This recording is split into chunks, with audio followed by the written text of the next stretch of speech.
Hello मेरे प्यारे बच्चों, क्या हाल चाल। बढ़िया साहब। तो कैसे हो मेरे बब्बर शेर और शेरनियों। उम्मीद है आप सभी अच्छे होंगे और आपकी तैयारी भी एकदम लाजवाब तरीके से चल रही होगी। प्यारे बच्चों, आज के इस वीडियो में हम हिंदी का एक और क्वेश्चन पेपर सॉल्व करने वाले हैं। चलिए शुरू करते हैं और आपको भी इस क्वेश्चन पेपर को साथ में सॉल्व करते चलना है और लास्ट में कमेंट करके ये जरूर बताना है बच्चों कि आपके कितने क्वेश्चन बन रहे हैं, कितने नंबर तक आप इस क्वेश्चन पेपर को सॉल्व कर पा रहे हैं। क्योंकि अगर आपने इस पेपर को अच्छे से सॉल्व कर दिया तो भैया हम 100% इस बात की गारंटी लेते हैं कि आप हिंदी के पेपर में 90 प्लस फोड़ कर आओगे। चलिए शुरू करते हैं रसगुल्लों। आपका ये हिंदी का एक और क्वेश्चन पेपर है। तो भैया हूबहू आपका सेम पैटर्न आपका इस तरह से ही रहने वाला है पेपर का। बस अंतर इतना है कि भैया आपका ये जो ब्लैक हमने रखा है बोर्ड के हिसाब से, वहां पर क्वेश्चन पेपर आपका पीला होगा। भैया पीला क्वेश्चन पेपर होगा और जो टेक्स्ट होंगे उसमें जो भी अक्षर लिखे होंगे वो आपके क्या है, काले से होंगे। ठीक है। तो भैया इसी का उल्टा देखिए बच्चों, आपका यहां पर दिया रहेगा कि भैया आपको पेपर में ही सेम पैटर्न रहता है कि आपको यहां पर अपना अनुक्रमांक रोल नंबर फिल करना होगा। ठीक है ना, अनुक्रमांक यहां फिल करना है। उसके बाद नाम, ठीक है, नाम यहां लिख देना है। फिर उसके बाद ये जो आपको दिए भाई दिए रहते हैं ये सब क्या होते हैं, तो ये पेपर का जो सेट नंबर होता है ये आपको अपनी कॉपी में भरना होता है। जो आपको कॉपी दी जाएगी बोर्ड एग्जाम में उसमें भरना होता है। इसी से तो पता चलता है कि भाई आपके सेंटर पर ये सेट नंबर पहुंचा था, इसलिए ये सब चीजें जरूरी होती हैं। ठीक है भाई, 2025 का एक न्यू पैटर्न पर आधारित क्वेश्चन पेपर रहने वाला है। और भैया गलती से यहां पर बच्चों 70 लिखा है, जबकि पेपर आपका 100 नंबर का रहने वाला है। ठीक है ना, 70 नहीं बल्कि 100 नंबर का रहने वाला है। ठीक है, 100 नंबर का होता है ये। भाई पेपर बनाने वाले ने थोड़ा गलती कर दिया, फिजिक्स केमिस्ट्री को समझ लिया।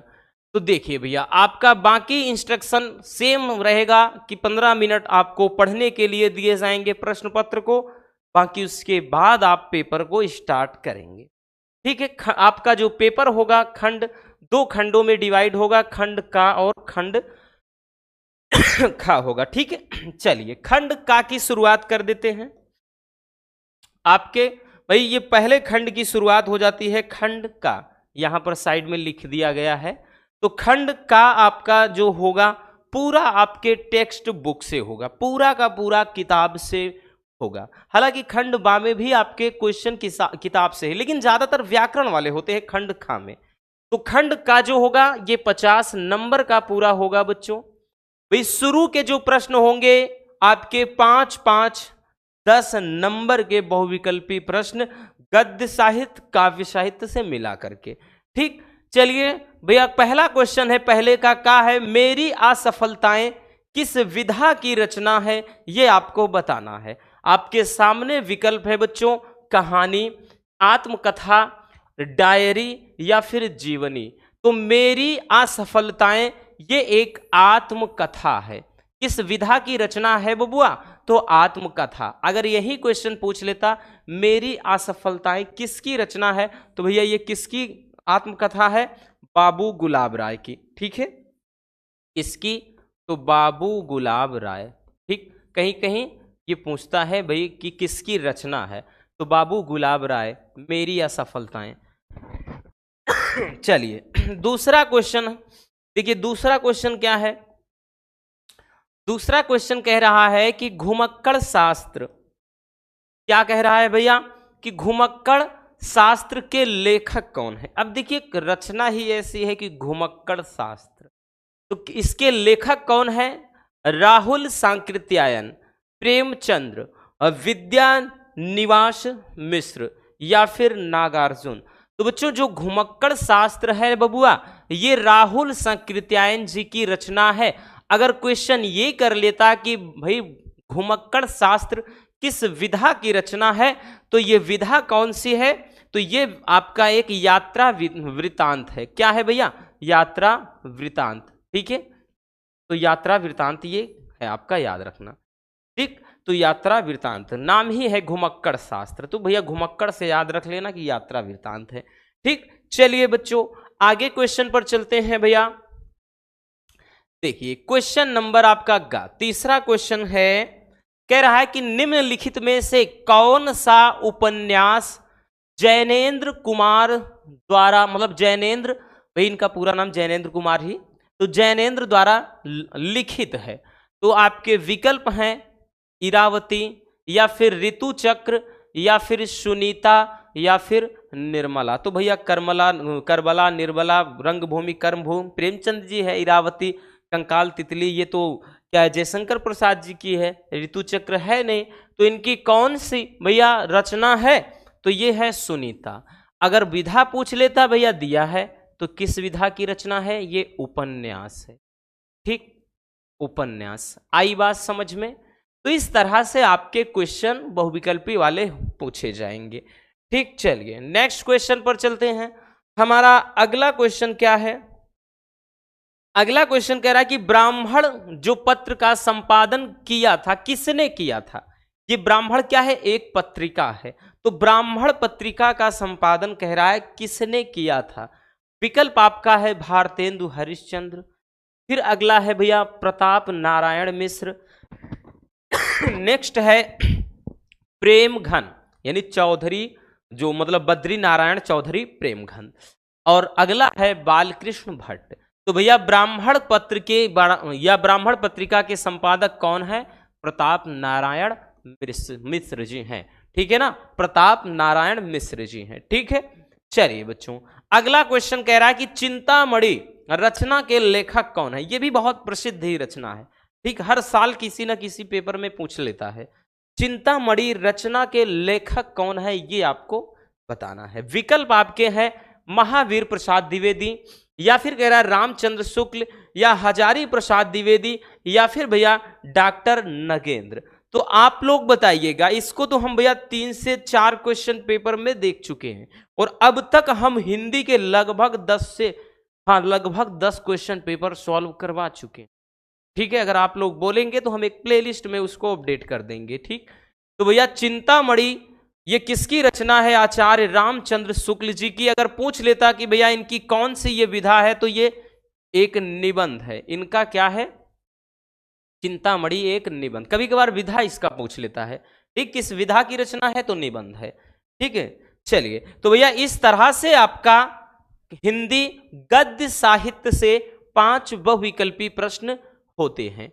अब आपके भैया काव्य साहित्य से पूछे जाएंगे 5 बहुविकल्पी प्रश्न। ठीक है, चलिए शुरू करते हैं रसगुल्लों।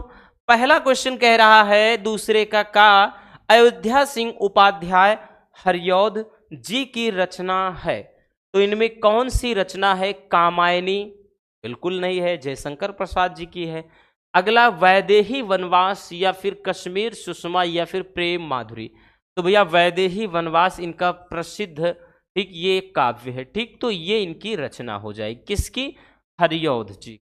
आई बात समझ में। चलिए नेक्स्ट क्वेश्चन कह रहा है कि सरोज स्मृति कविता के रचनाकार कौन है। भैया कौन सी रचना है कि सरोज स्मृति। विकल्प है सूर्यकांत त्रिपाठी निराला, या फिर जयशंकर प्रसाद जी, या फिर सुमित्रानंदन पंत जी, या फिर महादेवी वर्मा जी। तो भैया ये क्या है, निराला जी की रचना है सरोज स्मृति। ठीक है, किसकी रचना है, निराला जी की। चलिए बच्चों आगे चलते हैं। अगला क्वेश्चन अगला क्वेश्चन देखिए, कह रहा है कि उपमान मैले हो गए हैं, किसकी काव्य पंक्ति है। उपमान मैले हो गए हैं, ये किसकी काव्य पंक्ति है। विकल्प है आपका त्रिलोचन शास्त्री जी की, नागार्जुन जी की, मुक्ति बोध जी की, या फिर अज्ञेय जी की। तो भैया ये अज्ञेय जी की काव्य पंक्ति है। ठीक है, किसकी, अज्ञेय जी की। ठीक है, चलिए नेक्स्ट क्वेश्चन पर चलते हैं बच्चों। हमारा अगला क्वेश्चन क्या है, ध्यान से देखिएगा। अगला क्वेश्चन कह रहा है एकांतवासी योगी किसकी रचना है। एकांतवासी योगी किसकी रचना है? विकल्प आपका मैथिली शरण गुप्त जी है, या श्रीधर पाठक जी है, या बाल मुकुंद गुप्त जी है, या भारतेंदु हरिश्चंद्र जी। तो भैया पहला और चौथा तो वैसे भी बिल्कुल नहीं है। अब आपको थोड़ा दिमाग लगाना होगा कि दूसरे और तीसरे में कौन सा होगा। तो ये है श्रीधर पाठक जी की रचना। ठीक, चलिए नेक्स्ट क्वेश्चन चलते हैं। भाई हमारा अगला क्वेश्चन क्या है? और ये क्वेश्चन तो वैसे भी एक बार करवा चुके हैं कि हिंदी काव्य के किस कालखंड को कह रहा है, या किस काल को कह रहा है स्थूल के प्रति सूक्ष्म का विद्रोह कहा गया है। ठीक, यानी हिंदी काव्य के किस कालखंड को स्थूल के प्रति सूक्ष्म विद्रोह कहा गया है? तो भैया विकल्प आपका है प्रगतिवाद, या फिर छायावाद, या फिर प्रयोगवाद, या फिर नई कविता। तो इसका सही उत्तर हो जाएगा छायावाद। ठीक है, छायावाद को भैया स्थूल के प्रति सूक्ष्म विद्रोह कहा गया है। अब उसके बाद हम प्रवेश करते हैं 3 नंबर वाले क्वेश्चन में, सॉरी मतलब 3 नंबर के क्वेश्चन पर। तो यहाँ पे क्वेश्चन नंबर 3 आ जाता है। ये क्वेश्चन अगर बात कर ले भैया तो यहाँ से प्रत्येक, भाई यहाँ पर ये दिया रहेगा, इस पे आधारित 5 क्वेश्चन देगा, प्रत्येक 2 नंबर का। इस तरह से टोटल 10 नंबर होने वाले हैं। 1 मिनट थोड़ा पानी पी लें भाई।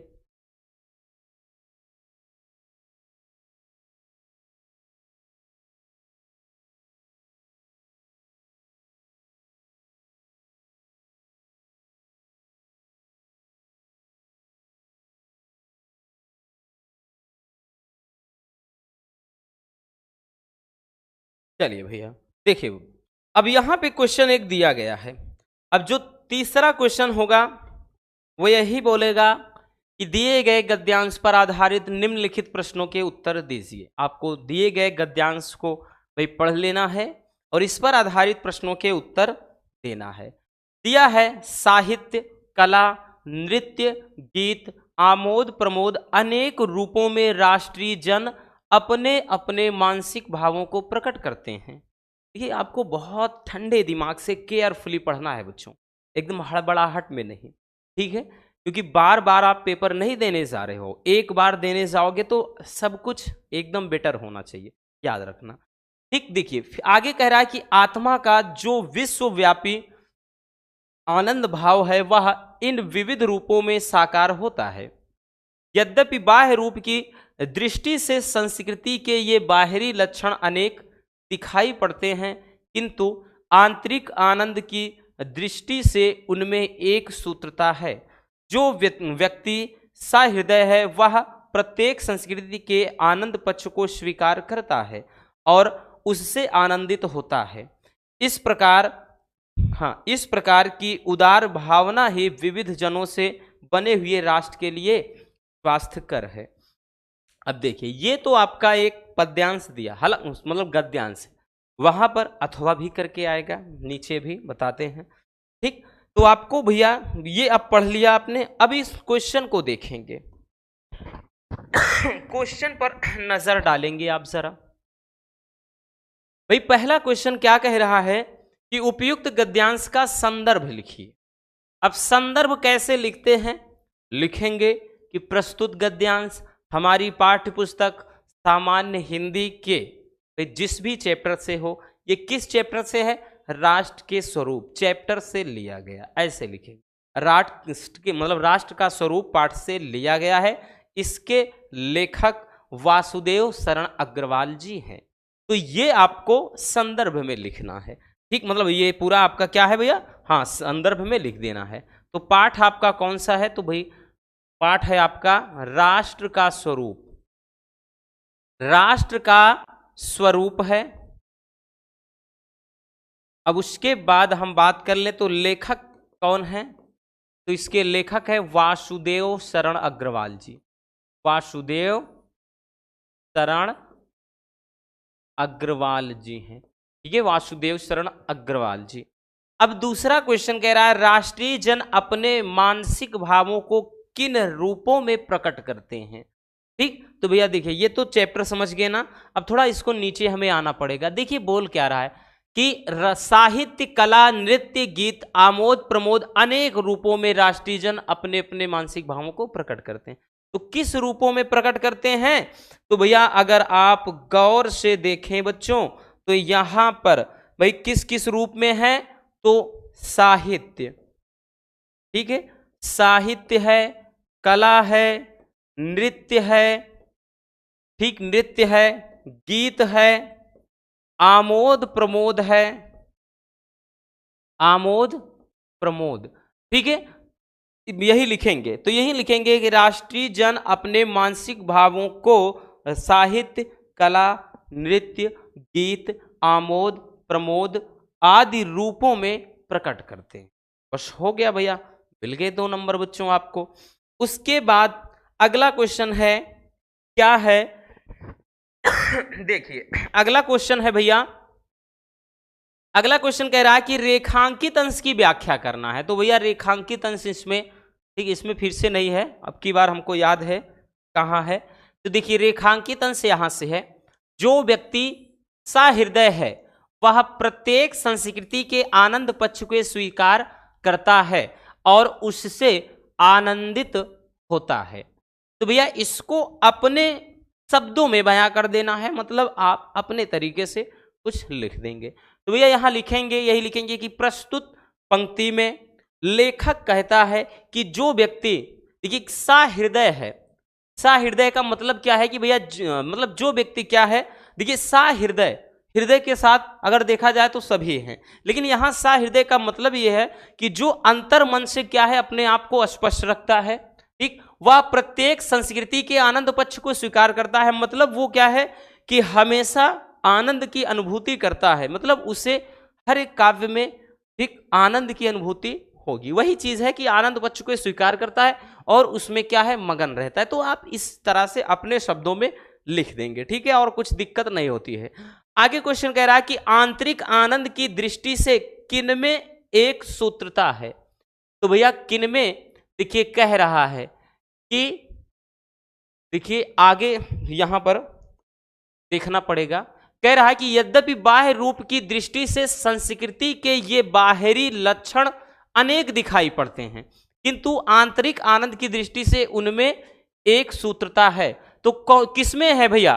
तो बाह्य रूप की दृष्टि से संस्कृति के ये बाहरी लक्षण, संस्कृति के बाहरी जो लक्षण है इसी में क्या है एक सूत्रता है। वही तो कह रहा, किंतु आंतरिक आनंद की दृष्टि से इनमें क्या है एक सूत्रता है, ठीक, ये हो गया। तो आगे क्वेश्चन देखते हैं। अगला क्वेश्चन कह रहा है कि कौन सी भावना राष्ट्र के लिए स्वास्थ्यकर है। तो भैया कौन सी भावना, ठीक, कौन सी भावना राष्ट्र के लिए स्वास्थ्यकर है? थोड़ा नीचे आइए, देखिए कह रहा है इस प्रकार की उदार भावना ही विविध जनों से बने हुए राष्ट्र के लिए स्वास्थ्यकर है। तो मतलब देखिए किस प्रकार की संस्कृति के आनंद पक्ष को जो स्वीकार करता है उससे आनंदित होता है, ठीक। तो यहाँ पे संस्कृति के पक्ष का मतलब का जो आनंद होता है वही क्या है, ठीक है, वही कह रहा है इस प्रकार की ही उदार भावना। तो मतलब जो संस्कृति के पक्ष में है उस प्रकार की ही उदार भावना की बात कर रहा है। तो यही उदार भावना क्या है राष्ट्र के लिए स्वास्थ्यकर, ठीक। तो इस तरीके से हो गया। अब अथवा में एक क्वेश्चन दिया है क्योंकि हमने बताया ना, मान लेते हैं पहला आपको थोड़ा टफ लगता है, चैप्टर का नाम नहीं याद है, लेखक का नाम नहीं याद है, आप अथवा वाला करिए। अथवा दिया है कि पुष्पित अशोक को देखकर मेरा मन उदास हो जाता। तो भैया यहाँ अशोक की बात आ गई, हो गया किस पाठ से है अशोक के फूल। ज्यादातर बच्चों स्टार्टिंग के 2-3 भाई आपके पहले दूसरे तीसरे और पहला चैप्टर तो सबसे ज्यादा महत्वपूर्ण, मतलब हर एक क्वेश्चन पेपर में इस चैप्टर राष्ट्र के स्वरूप से तो एक फेंक ही देगा।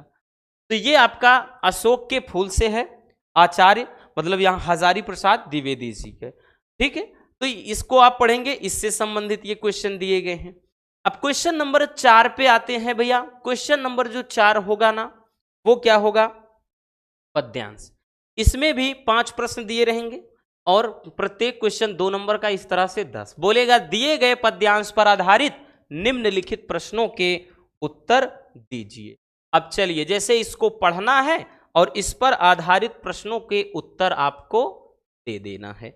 चलिए देखिए, दिया है भैया कि मेरे प्यारे नौ जलद से कंज से नेत्र वाले, जाके आए न मधुवन से और न भेजा संदेशा, मैं रो रो के प्रिय विरह से बावली हो रही हूं, जाके मेरी सब दुख कथा श्याम को तू सुना दे। किस पाठ से है? अगर आप देखें तो ये है पवन दूतिका, अयोध्या सिंह उपाध्याय हरिऔध द्वारा रचित पहला ही चैप्टर है आपका, मतलब काव्य वाला। ठीक है, कि मेरे प्यारे नौ जलद से कंज से नेत्र वाले, राधिका जी अपने मतलब प्रियतम प्रभु श्री कृष्ण के लीलाओं का या उनके सौंदर्य का वर्णन करते हुए पवन से कह रही हैं, जब उनको भेजती हैं दूध बना के, कि मेरे प्यारे नौ जलद से कंज से नेत्र वाले, कि जो मेरे प्रियतम है अर्थात मेरे प्यारे दुलारे जो प्रभु श्री कृष्ण है, वो देखिए नौ जलद से, नवीन मेघ यानी बादलों जैसी उनकी शोभा है, और कंज से नेत्र वाले, और कमल जैसी उनकी आंखें हैं। ठीक, आगे कह रहा है जाके आए न मधुबन से और न भेजा संदेशा, मतलब जब से गए हैं यहां से ना तो वापस, यानी जब से मथुरा धाम गए हैं गोकुल धाम छोड़कर, तब से ना तो वापस आए और ना भेजा संदेशा, और ना अभी तक कोई संदेशा भेजा है ना, चिट्ठी ना कोई संदेश, जाने वो कौन सा देश जहां प्रभु श्री कृष्ण चले गए, ये राधिका जी कहती हैं। आगे है कि मैं रो रो के प्रिय विरह से बावली हो रही हूं, कि हे पवन, मैं प्रभु श्री कृष्ण के प्रेम विरह में रो रो करके पागल हो जा रही हूं, और जाके मेरी सब दुख कथा श्याम को तू सुना दे। हे पवन, तू मेरी बात मान, यहां से चली जा, और तू मेरी सारी ये दुख भरी जो कहानी है ना प्रभु श्री कृष्ण को सुना देना। तो बड़ा प्यारा सा है। अब भैया क्वेश्चन पर आते हैं कि प्रस्तुत पद्यांश का संदर्भ, इसमें भी वही संदर्भ। अब संदर्भ कैसे लिखते हैं, इसमें जगह है तो भैया यहां पर हम लिख ही देंगे, लिखेंगे ना कि प्रस्तुत पद्यांश हमारी पाठ्य पुस्तक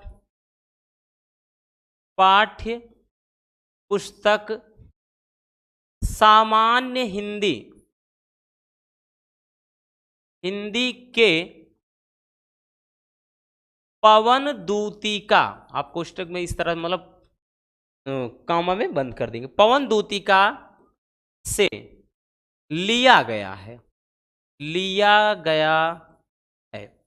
इसके मतलब इसके रचयिता या इसके कवि, इस तरह से लिख देंगे, इसके कवि या इसके रचनाकार कौन है भैया? हरिऔध जी हैं।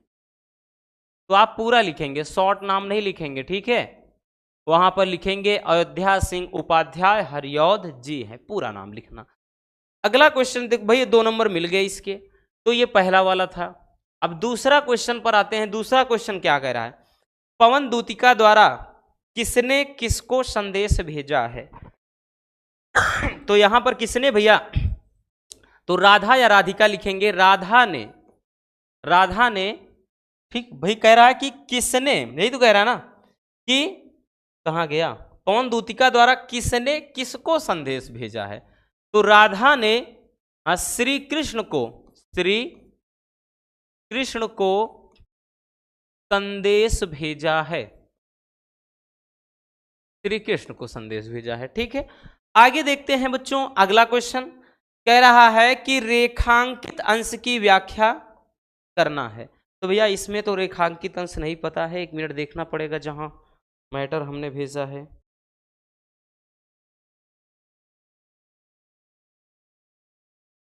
हाँ, इसमें है पहली ही लाइन कि मेरे प्यारे नवजलद से कंज से नेत्र वाले। तो भैया यहां पर आप तीसरे वाले की व्याख्या कैसे करेंगे? तो यहां पर क्या बोल रहा है कि भाई हमने पूरा अर्थ डिटेल्स में समझाया कि मेरे प्यारे, यहां लिखेंगे कि राधा जी या राधिका पवन से कहती हैं कि मेरे प्रभु श्री कृष्ण जो हैं वो, उनकी शोभा नवीन मेघ यानी नवीन बादल की तरह है, और उनकी जो आंखें हैं वो कमल के समान है। बस हो गया, ये व्याख्या आपका हो जाएगा। अगला क्वेश्चन भैया, ये तीसरा हो गया। चौथा क्वेश्चन क्या है? चौथा क्वेश्चन है कि प्रस्तुत पद्यांश में श्री कृष्ण के सौंदर्य का वर्णन किस प्रकार किया गया है? तो यहां पर किस प्रकार किया गया है सौंदर्य का वर्णन? ठीक है, तो वहां पे लिखेंगे कि सौंदर्य का वर्णन बादल व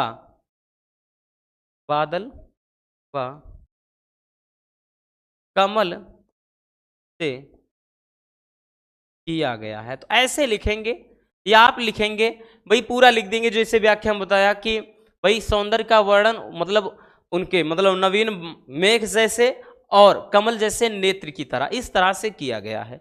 अगला क्वेश्चन कह रहा है कि प्रस्तुत पद्यांश में प्रयुक्त रस तथा उसका स्थायी भाव लिखो। तो भैया कौन सा रस है? तो यहां पर अगर देखें तो कौन सा रस है? तो पांचवे में भाई कह रहा है रस और उसके बाद अस्थाई भाव। एक चीज ध्यान देना बच्चों, आपका इस चैप्टर में जितना कुछ भी है तो रस की बात कर ले, यहां पे कौन सा है? श्रृंगार। बट कौन सा श्रृंगार अगर पूछता तो वियोग श्रृंगार। तो यूं डायरेक्टली हम कह देंगे कि भाई श्रृंगार रस है, श्रृंगार रस सबका भाई श्रृंगार में चाहे संयोग हो चाहे वियोग। अब इसका स्थायी भाव क्या होता है? रति होता है। क्या होता है? रति। तो इस तरीके से भैया आप बड़े सिंपल तरीके से बच्चों इसका लिख दे भैया, तो पूरा डिटेल्स में समझ लेना। ठीक है, तो स्क्रीनशॉट का भी मौका दे रहे हैं क्योंकि बच्चों इंपॉर्टेंट है, कोई कुछ कहा नहीं जा सकता, आ भी सकता है। ठीक है, चलिए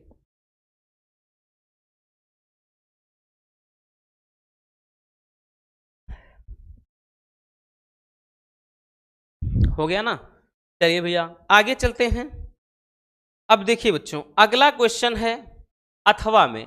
ठीक, यहां पर अथवा साइड में लिखा है एकदम किनारे।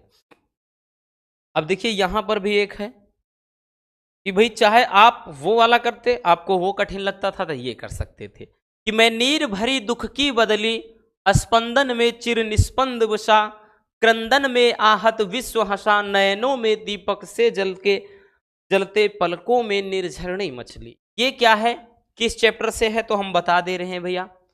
ठीक, कौन सा पाठ है? तो पाठ का नाम है बच्चों गीत। गीत। ठीक है, तो यहां पर इनके कवि कौन है या फिर भाई कवित्री कौन है? तो हम यूं कह सकते हैं भैया कौन है, किसका? तो महादेवी वर्मा जी का। महादेवी वर्मा। महादेवी वर्मा वाले में भैया सबसे ज्यादा यही वाला सबसे ज्यादा इंपॉर्टेंट है। ठीक है, ये वाला पद्यांश कि मैं नीर भरी दुख की बदली, अर्थात मैं तो क्या हूं? दुख भरी, मैं नीर भरी दुख की बदली।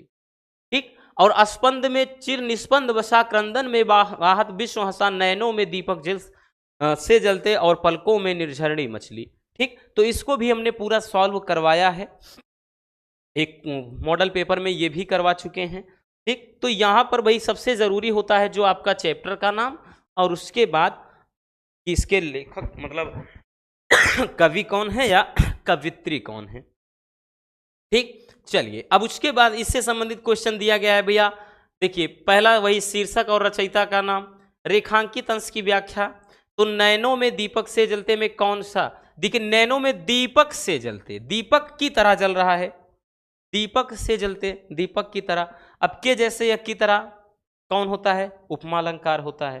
ठीक, और यहां पे भाई कवित्री के निरंतर रुदन का क्या कारण है ये आपको पढ़ के बता देना है। उपयुक्त पद्यांश में कवित्री ने स्वयं को क्या बताया है? तो दुख भरी बदली बताया है। भाई ऊपर ही है, यहां देखिए नीर भरी दुख की बदली, तो दुख भाई नीर भरी दुख की बदली बताया है। तो आप भाई आसान होता है बच्चों, कोई मतलब इसमें दिक्कत वाली बात नहीं है। ठीक है, अब उसके बाद आ जाएंगे क्वेश्चन नंबर 5 पे। जो आपका प्रश्न संख्या 5 होगा वो आपका इसमें का और खा करके आएगा। का में बच्चों आपका मतलब आपके गद्य साहित्य से होगा, किसी एक लेखक का साहित्यिक परिचय देते हुए कृतियों का उल्लेख करना होगा। अधिकतम शब्द सीमा बोलेगा 80 शब्द में लिखना है। 5 नंबर का टॉपिक होगा। जैसे 3 टॉपिक दिए गए हैं, हरिशंकर परसाई, प्रोफेसर जी सुंदर रेड्डी, हजारी प्रसाद द्विवेदी। तो किसी एक टॉपिक पर आपको क्या है? निबंध लिखना होगा। सॉरी निबंध कह रहे हैं, मतलब साहित्यिक परिचय व कृतियां। अब उसके बाद आपका जो खा वाला होगा भैया, खा वाले में इनमें तो एकदम तैयार करके इनको साइड रख दो, इनका झंझट ये मत पालो। किसी एक कवि का साहित्यिक परिचय देते हुए भाई कृतियां कहेगा, 80 शब्दों में 5 नंबर का क्वेश्चन। तो इसमें भैया मैथिली शरण गुप्त, रामधारी सिंह दिनकर और अज्ञेयसी, तो किसी एक का लिख देना है। ठीक, अब उसके बाद जो छठा क्वेश्चन होगा, ये भी क्वेश्चन आपका 5 नंबर वाला ही होगा। इसमें भी अधिकतम शब्द सीमा 80 शब्दों में बोलेगा। जैसे छा का भी दिया है, पंच लाइट कहानी के उद्देश्य पर प्रकाश डालिए। अथवा में दे दिया है कि बहादुर कहानी का कथा वस्तु का पूरा सार लिख देना है। ठीक, तो ये भी क्या है आपका 80 शब्दों में निपटाना होता है। चाहे कहानी का सारांश लिखिए, चाहे आप क्या लिखिए भैया, चाहे तो उद्देश्य लिखिए। अब उसके बाद जो क्वेश्चन नंबर आपका 7 होगा, 7वां क्वेश्चन ये स्वपठित खंड काव्य होगा। इसमें भी किसी एक प्रश्न का उत्तर देना होगा। 5 नंबर का क्वेश्चन आएगा, 80 शब्द सीमा होनी चाहिए। जैसे आपके भी बहुत सारे ऑप्शन होंगे भाई, आप मान लेते हैं आपके यहाँ त्यागपथी चलता है, तो जैसे भाई का में दिया है 2, तो इन दोनों में कोई एक करना है। त्यागपथी खंड काव्य की कथा वस्तु लिख दीजिए, अथवा में त्यागपथी खंड काव्य के आधार पर हर्षवर्धन का चरित्र चित्रण लिख दीजिए। जैसे भाई किसी के यहाँ मुक्ति यज्ञ चलता है, तो इसके नायक का चरित्र चित्रण लिख दीजिए, अथवा में भैया इस खंड काव्य की कथा वस्तु। किसी के यहाँ आलोक वृत्त जैसे चलता है, तो इस खंड काव्य के कह रहा छठे वर्ग, मतलब यहाँ पे छठे सर्ग जिसको नमक सत्याग्रह कहा जाता है, इसका पूरा लिख देना है। अथवा में भैया कह रहा है इसके भाई जो नायक हैं महात्मा गांधी जी का चरित्र चित्रण। तो इस तरीके से भाई हर जगह अलग अलग चलता है। 1 मिनट बच्चों,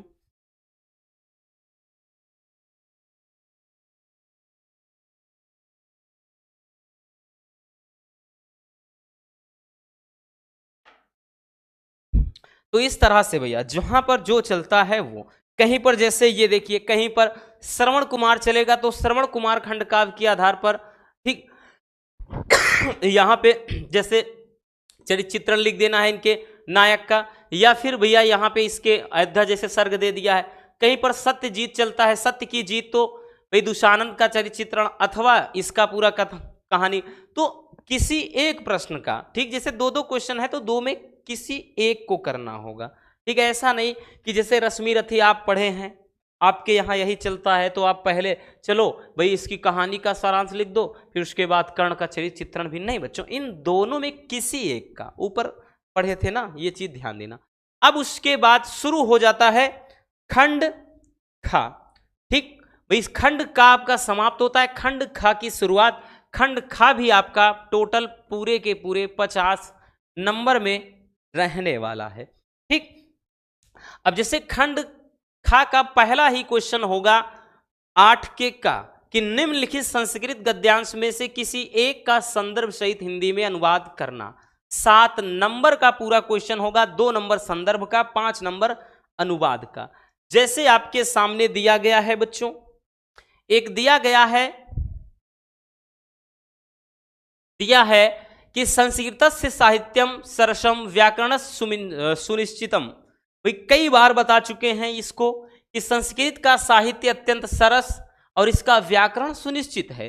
तस्य गद्य पद्य चा लालित्यम भावबोध सामर्थ्यम अद्वितीय श्रुति माधुर्यश्च वर्तते। इसके गद्य और पद्य में लालित्य, फिर उसके बाद भावबोध की सामर्थ्य या क्षमता, अद्वितीय यानी अद्भुत, श्रुति माधुर मतलब सुनने का जो मधुर गुण वर्तते विद्यमान है। ठीक, आगे कह रहा है किम बहुना, अधिक क्या कहें, चरित्र निर्माणार्थ, चरित्र निर्माण की यादृशी सत्प्रेरणा, जैसी सत्प्रेरणा संस्कृत वांग्मयम ददाति, संस्कृत का साहित्य देता है, ना तादृशम किंचित तन्यत, ऐसी और कोई नहीं देता। आगे कह रहा है मूलभूतानाम मानवीय गुणानाम, कि मूलभूत मानवीय गुणों की यादृशी विवेचना, जैसी विवेचना संस्कृत साहित्य वर्तते, संस्कृत का साहित्य देता है, नान्यत तादृशी, ऐसी अन्यत्र कहीं और नहीं। ठीक भाई, अथवा में जैसे मान लेते हैं ये नहीं करना, तो अथवा में एक दे दिया है कि महामना विद्वान वक्ता धार्मिको नेता पटु पत्रकारश्च आसीत, कि महामना मालवीय। भैया इसमें अब देखिए, हाँ ये नहीं बताए हैं कि संदर्भ कैसे लिखेंगे, लिखेंगे प्रस्तुत संस्कृत, आप लिखेंगे गद्यांश हमारी पाठ्यपुस्तक संस्कृत दिग्दर्शिका के जिस चैप्टर से, जैसे संस्कृत से साहित्य चैप्टर से है तो संस्कृत से, या सॉरी संस्कृत भाषाया महत्वम से है तो संस्कृत भाषाया महत्वम लिख देंगे। फिर उसके बाद अनुवाद हेडिंग डालेंगे, डायरेक्ट लिख देंगे। फिर जैसे ये आ गया है महामना मालवीय से, लिखेंगे महामना मालवीय तो लिखेंगे प्रस्तुत संस्कृत गद्यांश हमारी पाठ्यपुस्तक संस्कृत दिग्दर्शिका के महामना मालवीय पाठ से अवतरित है या उद्धृत है या लिया गया है। फिर आप लिखें, जैसे कह रहा है महामना मालवीय क्या एक विद्वान वक्ता, धार्मिक नेता और एक कुशल पत्रकार थे। कह रहा परमस्व सर्वोच्च गुणा जन सेवयो आसीत, लेकिन इनका सर्वोच्च गुण लोगों की सेवा करना था। यत्र कुत्रापि अयम जनान दुखितान पीड़िमानां पश्यत तत्रैव सा शीघ्र में उपस्थिता सर्वविधम सहायता अकरोत। कह रहा है कि ये जहां कहीं भी लोगों को दुखी और पीड़ित देखते थे वहां पर शीघ्र ही उपस्थित होकर हर तरह से लोगों की क्या है भैया सहायता करते थे। प्राणी सेवा, लोगों की सेवा करना, अस्य इनका स्वभाव एवाशीत, इनका स्वभाव था। तो भैया इन दोनों में से कोई एक मेरे प्यारे रसगुल्लों आपको करना होगा वहां पर, ठीक। तो भैया एक का कर देना है, ठीक है। चलिए उसके बाद खामे आ जाएंगे। ये भी आपका कितने नंबर का, 7 नंबर का, ठीक। पूरे बच्चों 7 नंबर का ये भी होगा। निम्नलिखित संस्कृत श्लोकों में से किसी एक श्लोक का संदर्भ सहित हिंदी में अनुवाद कर देना है। 7 नंबर का टॉपिक ये भी रहने वाला है बच्चों। जैसे दिया गया है कि जल बिंदु निपातेन क्रमशः पूर्यते घटा सा हेतु सर्व विद्यानाम धर्मस्य च धनस्य च। कह रहा है कि जल बिंदु निपातेन क्रमशः पूर्यते घटा, जिस तरह से जल की बूंद बूंद गिरने से क्रमशः पूर्यते घटा, क्रमशः घड़ा भर जाता है। जिस तरह से जल की बूंद गिरने से, मतलब जल की बूंद बूंद गिरने से घड़ा, मतलब जो घड़ा होता है भर जाता है।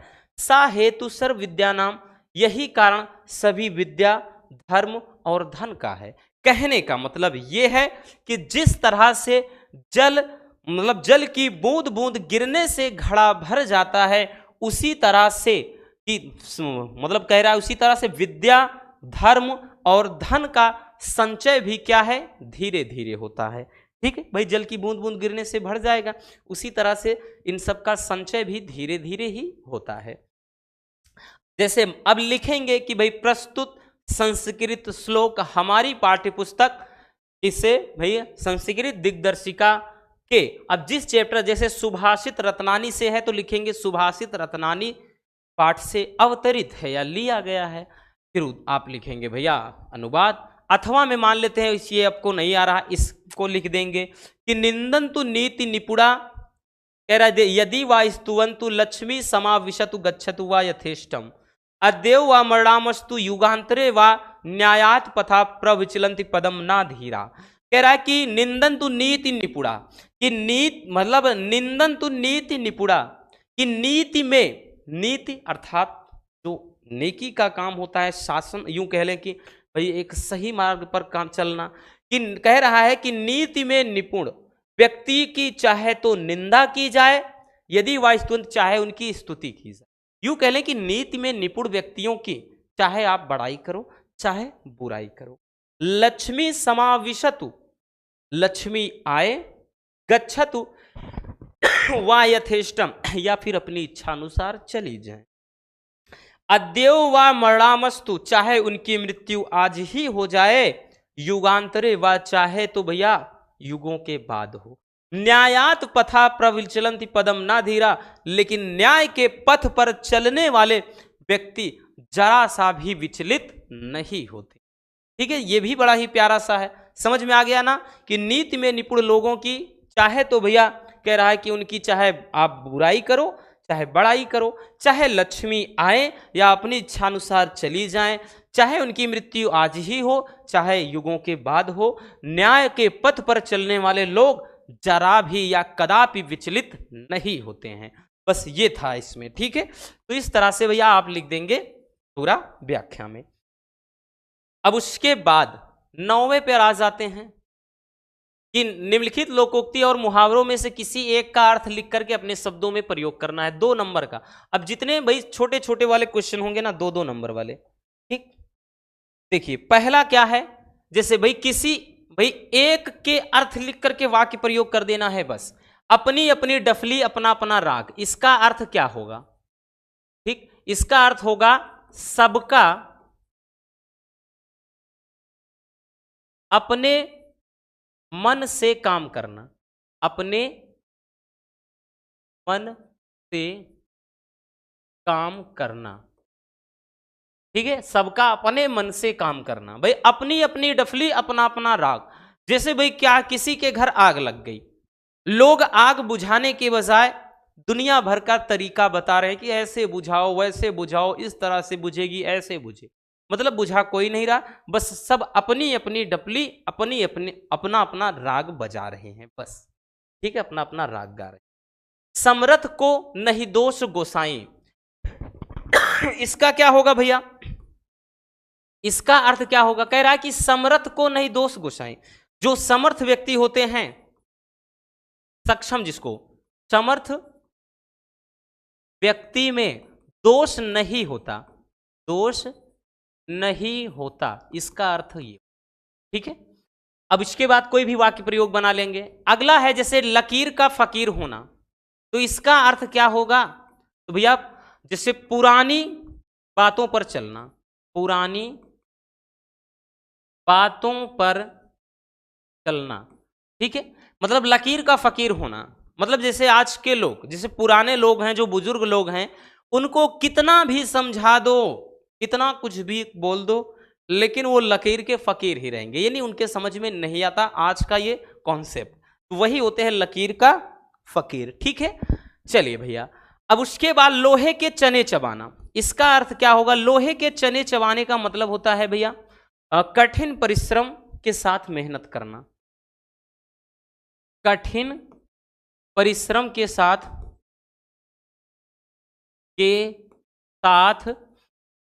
मेहनत करना, ठीक है। अगर लिखना चाहो तो सबका सब लिख सकते। जैसे आज के टाइम पे भाई क्लास में पहला स्थान प्राप्त करना लोहे के चने चबाने जितना है, ठीक है।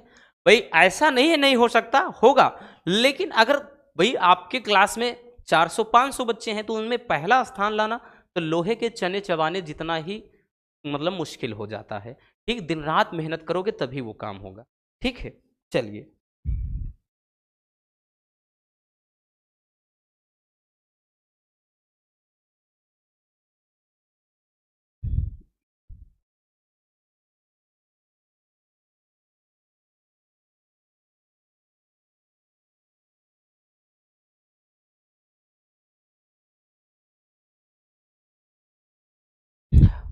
अब उसके बाद देखिए भैया, लगातार बोलने से बच्चों थोड़ा खांसी बहुत तेजी हो जाती है, इसलिए थोड़ा बीच बीच में थोड़ा थोड़ा आराम ले रहे हैं, ठीक। अब देखिए बच्चों, अगला क्वेश्चन नंबर जो 10 होगा ना, वो बड़ा ही प्यारा सा क्वेश्चन होगा रसगुल्लों। ये क्वेश्चन नंबर 10 कहेगा अपठित गद्यांश पर आधारित निम्नलिखित प्रश्नों के उत्तर देना है। जैसे ये अपठित कोई गद्यांश है या पद्यांश भी दे सकता है, कविता के तौर पर आपको ढंग से पढ़ना है और इस पर आधारित प्रश्नों के उत्तर दे देना है। कितने नंबर का क्वेश्चन होगा, पूरे 5 नंबर, याद रखना, ठीक है। 3 क्वेश्चन होंगे 5 नंबर का, ठीक। और इस क्वेश्चन को याद करो, हमने करवाया भी है, ये क्वेश्चन एक बार आ चुका है कि आजाद भारत में दुर्गा भाभी से याद आया कि करवा चुके हैं।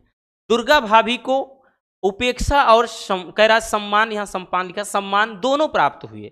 सरकार ने उन्हें पैसों से तोलना चाहा कतिपय, लेकिन मतलब कह रहा है कि वर्ष पूर्व उनके सम्मान में आयोजित एक समारोह में तत्कालीन मुख्यमंत्री ने उन्हें 51,000 रुपए भेंट किए। भाभी ने वे रुपए वहीं वापस कर दिए। उन्होंने कहा, जब तक स्वाधीनता के लिए संग्राम कर रहे थे उस समय किसी व्यक्तिगत लाभ की आकांक्षा नहीं थी, केवल स्वाधीनता प्राप्ति ही लक्ष्य था। इस धन से यहां शहीदों का एक बड़ा स्मारक बनाया जाए। ठीक है, तो ये दिया गया है। अब बच्चों इस पर आधारित प्रश्नों पर चलिए इसका सारे प्रश्नों का निपटारा करते हैं। कह रहा है स्वतंत्र भारत में दुर्गा भाभी का सम्मान किस प्रकार किया गया। तो कैसे किया गया भैया, सम्मान कैसे किया गया? 51,000 रुपया देकर। ठीक है, तो यहां पर ये समझ में आ गया तो लिखेंगे ना बच्चों, तो हम लिखेंगे भैया, आप पूरा डिटेल्स में लिखेंगे यहां पे, लेकिन हम इसे लिख दे रहे हैं 51,000 रुपए देकर। जब वहां पर आप लिखेंगे पेपर में तो पूरा लिखेंगे कि स्वतंत्र भारत में दुर्गा भाभी का सम्मान 51,000 रुपए देकर के किया गया। अगला क्वेश्चन, स्वाधीनता संग्राम में भाग लेने का लक्ष्य क्या था? तो स्वतंत्रता संग्राम था उसमें भाग लेने का लक्ष्य क्या था भैया? स्वाधीनता प्राप्ति ही लक्ष्य था, है ना। तो यहां पर क्या था? स्वाधीनता प्राप्ति। ठीक, तो पूरा लिखेंगे कि स्वाधीनता संग्राम में भाग लेने का लक्ष्य स्वाधीनता प्राप्ति था। अगला क्वेश्चन कि दुर्गा को सम्मान में जो धन भेंट किया गया उसे किस हेतु यानी किस काम हेतु प्रयोग लाने के लिए लौटा दिया गया। तो भैया देखिए साफ लास्ट वाले लाइन में कहा गया है इस धन से यहां शहीदों का एक बड़ा स्मारक बनाया जाए। तो शहीदों के लिए स्मारक बनाने हेतु, ठीक है, किसके लिए भैया? उन्होंने कहा कि शहीदों के लिए एक बड़ा स्मारक बनाया जाए। शहीदों के लिए स्मारक बनाने हेतु इसीलिए भैया धन वापस कर दिया। ठीक है, तो ये आपका भाई इस तरह से, तो ये आसान होता है बच्चों, इसमें कुछ विशेष करना नहीं भैया, ये इतना आसान होता है कि हर एक स्टूडेंट इसको आसानी से कर लेगा। रसगुल्लों याद रखना। ठीक है, चलिए आगे क्वेश्चन पर चलते हैं भैया। अगला क्वेश्चन क्या है? Question number 11। क्वेश्चन नंबर 11 जो है निम्नलिखित कह रहा है 11 के काम में निम्नलिखित शब्द युग्मों का सही अर्थ चयन करके लिखना है। तो भैया सही अर्थ चयन करके लिख देना है। जैसे पहला है सूर सुर। अब यहां पे भैया आपको इसका सही विकल्प चयन करना है। कायर और योद्धा, वीर और देवता, बहादुर और निशिचर, या फिर योद्धा और दुर्बल। तो भैया सूर का मतलब होता है, ये जो सूर है होते ना सूरवीर, सूर का मतलब होता है जो वीर होते हैं बहादुर लोग, वीर। और इस वाला सुर का मतलब होता है, सुर का मतलब देवता, असुर का मतलब राक्षस होता है, तो देवता होता है। तो ऐसा किसमें दिख रहा है भैया? कायर और योद्धा पहला है, वीर और देवता, ये वीर और देवता, ये वाला विकल्प सही हो जाएगा।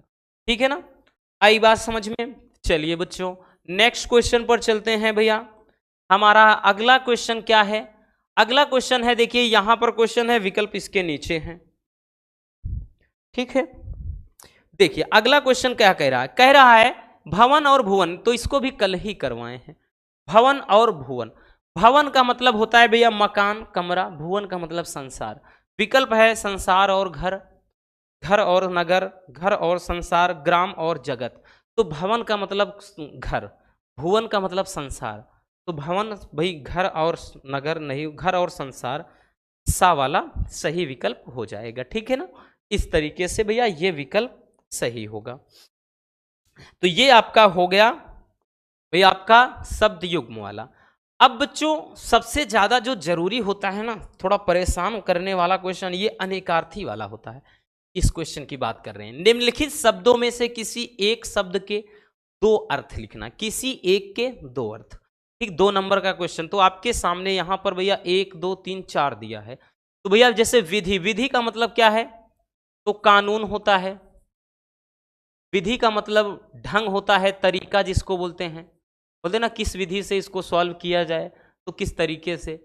और विधि का मतलब ईश्वर भी होता है। तो जैसे आपको 2 लिखने हैं तो भैया हम यहाँ पे 3 हमको याद है तो हम लिख दे रहे हैं। आपको चाहे 4 याद हो 5 तब भी 2 ही लिखना है। जितना कहा जाए केवल उतना काम करना, अपने मन से एक्स्ट्रा काम करोगे तो दिक्कत है, याद रखना।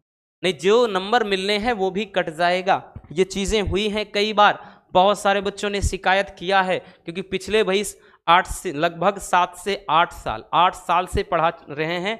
बहुत सारे बच्चों ने शिकायत किया, सर जी हमने गलती से ये क्वेश्चन किया था, उसका नंबर ही नहीं मिला, हमने सब कर दिया था। तो काहे मिलेगा, जितना आयोग बोले उतना करो ना। ठीक देखिए अगला है वारिद। वारिद का मतलब देखिए, वारिद होता है भैया बादल भी होता है, पर्वत भी होता है, पर्वत या पहाड़, तो 2 है, लिख दीजिए। द्विज, द्विज का मतलब दांत होता है, कमल भी होता है।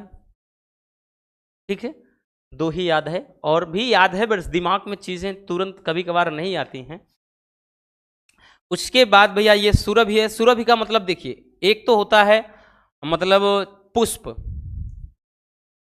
और पुष्प फिर उसके बाद सुरभि, गाय भी होता है, और सुरभि का मतलब होता है सुगंध भी। ठीक, तो इस तरीके से तो भैया ये काम की चीज है रसगुल्लो, स्क्रीनशॉट कर लीजिए।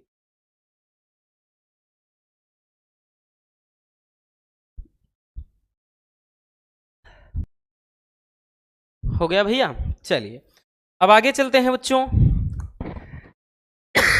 अगले क्वेश्चन पर। देखिए अगला क्वेश्चन क्या है,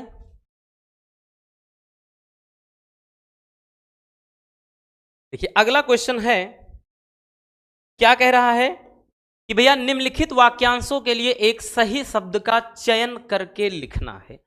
जैसे जिसके समान कोई दूसरा ना हो, भाई कल ही बताए हैं ना, अद्वितीय होता है, आगे जाने की जरूरत ही नहीं। अनुकरणीय है, किंचन है, अगण्य है। ठीक है, तो यही वाला होगा। ठीक, चलिए उसके बाद बच्चों आते हैं आगे क्वेश्चन। अगला क्वेश्चन क्या है, अगला क्वेश्चन कह रहा है जो सब कुछ जानता हो उसको क्या कहते हैं। विकल्प है विज्ञ, अज्ञ, साक्षर, सर्वज्ञ। अभी कल ही इसको भी बतवाए हैं, तो भैया सर्वज्ञ हो गया। ठीक है, जो सब कुछ जानता है सर्वज्ञ होता है। ठीक है, तो बहुत कुछ जानने वाला बहुज्ञ होगा। अगला क्वेश्चन, निम्नलिखित में से किन्हीं 2 वाक्यों को शुद्ध करके लिखना है। ठीक, तो भैया किन्हीं 2 को शुद्ध करके लिखना है रसगुल्लों। आज मेरा बड़ा भाई आ गया, देखिए तो क्या होगा, आज मेरे बड़े भाई आ गए, इस तरह से शुद्ध हो गया। अगला क्वेश्चन, राधा ने पत्र पढ़ी, तो राधा ने पत्र पढ़ा, क्या होगा, राधा ने पत्र पढ़ा। अगला क्वेश्चन, मेरे को फल ले आओ, मेरे को नहीं, मुझको फल ले आओ, इस तरह से ये शुद्ध होगा। उपरोक्त कथन सही है तो उपरयुक्त कथन सही है, ठीक है, ये होगा। तो इस तरह से कर देना है। अब उसके बाद क्वेश्चन नंबर जो 12 होगा बबुआ, क्वेश्चन नंबर 12 में कह रहा है कि श्रृंगार अथवा शांत रस का भाई लक्षण। अब श्रृंगार है तो लिखेंगे कि जब विभाव, अनुभाव तथा संचारी भाव का संयोग होता है तो रति नामक अस्थाई भाव से श्रृंगार रस की उत्पत्ति होती है। ठीक, जैसे कि है ना गाना कि घूंघट की आड़ से दिलबर का दिलदार अधूरा रहता है, जब तक ना पड़े नजरों से नजर, श्रृंगार अंधूरा रहता है। सही से गाना भी नहीं याद है, भी गा रहे, तो लिख देंगे फिल्मी गाना ही हो गया। ये रेशमी जुल्फें, ये सरबती आंखें, इन्हें देखकर जी रहे हैं सभी, फूलों सा चेहरा तेरा, कलियों से मुस्कान। भले वो अलंकार में आता है लेकिन देख नहीं, तो आप भाई हमने बताया ना कि जैसे हे खगमृग है मधुकर श्रेणी, तुम देखी सीता मृग नैनी। ठीक, इस तरह से भी। या फिर भाई कहत नटत रिझत खीझत, मिलत खिलत लजियात, भरे भवन में करत हैं नैनन ही सो बात। ठीक, तो भैया ये भी श्रृंगार रस का बहुत सारे एग्जाम्पल हैं बच्चों। अब उसके बाद भी शांत रस का, जिसमें कोई पढ़ने पे कोई मतलब ना है, एकदम शांत भावना, हंसी है ना कुछ भी ना। ठीक, अब अगला है जैसे अनुप्रास अलंकार अथवा रूपक। तो भैया अनुप्रास अलंकार, और उसके बाद देखिए अनुप्रास अलंकार कहाँ होता है, तो जहां पर किसी व्यंजन मतलब किसी भी आवृत्ति की मतलब क्या है, बार बार हो, किसी व्यंजन की आवृत्ति बार बार हो। तरन तनुजा तट तमाल, तरुअर बहुछाय, ताकि है अनुप्रास लंग। ठीक है, तो यहां पर भाई इस तरह से जहां पर हो बार बार आवृत्ति है। ठीक है, जैसे और उसके बाद रूपक अलंकार, जहां उपमेय में उपमान का भेद रहित आरोप दे दिया सा है, मतलब एक दूसरे का रूप दे दिया सा है, वह रूपक अलंकार हो जाएगा। फिर उसके बाद दोहा अथवा मतलब चौपाई, तो इसको भी अभी हमने भाई ये सारी चीजें अभी कल व्याकरण वाले क्वेश्चन में ही, मतलब व्याकरण वाले में ही करवाया। फिर उसके बाद क्वेश्चन नंबर जो 13 है बबुआ, कह रहा अपनी गली या मोहल्ले की नालियों की समुचित सफाई के लिए नगर निगम के स्वास्थ्य अधिकारी को एक पत्र लिख दीजिए। या फिर बच्चों अथवा में दिया है अपने प्रधानाचार्य को छात्रवृत्ति के लिए एक आवेदन पत्र लिख देना है। ठीक, दोनों में कोई एक, तो भैया दोनों हमने करवा दिया है। अब 14 क्वेश्चन हो, जो क्वेश्चन नंबर 14 होगा, ये क्वेश्चन बच्चों देखिए ऊपर के तो 2-2 नंबर वाले, बट आपका पत्र लेखन पूरे 6 नंबर का, और लास्ट वाला जो क्वेश्चन होगा 14 नंबर का क्वेश्चन जो होगा निबंध वाला, ये पूरे के पूरे 9 नंबर का। और 9 नंबर कैसे आपको लेना है, किस तरह से निबंध लिखे, अभी हमने लेटेस्ट एक दिन पहले की वीडियो अपलोड किया है। तो 9 नंबर का, जैसे आपके सामने कई टॉपिक हैं, राष्ट्रीय एकता, वर्तमान समय की अनिवार्य आवश्यकता, बढ़ती जनसंख्या तथा रोजगार की समस्या, मेरा प्रिय साहित्यकार, या कृषक जीवन की त्रासदी। ठीक, यानी किसान जीवन की क्या है स्थिति। अगला पर्यावरण संरक्षण की अवस्था। तो भैया आपके पास 4 से 5 टॉपिक दिए रहेंगे, किसी एक को तो आप डेफिनेटली आराम से कर लोगे। किस तरीके से लिखना है, निबंध वाली वीडियो देख लेना। ठीक है, तो इस तरीके से आपका हिंदी का क्वेश्चन पेपर टोटली फिनिश होता है। अब आपको कमेंट करना है कि हमारे प्यारे रसगुल्लों के कितने नंबर तक के क्वेश्चन बन रहे हैं और हिंदी में आपका स्कोर क्या हो रहा है।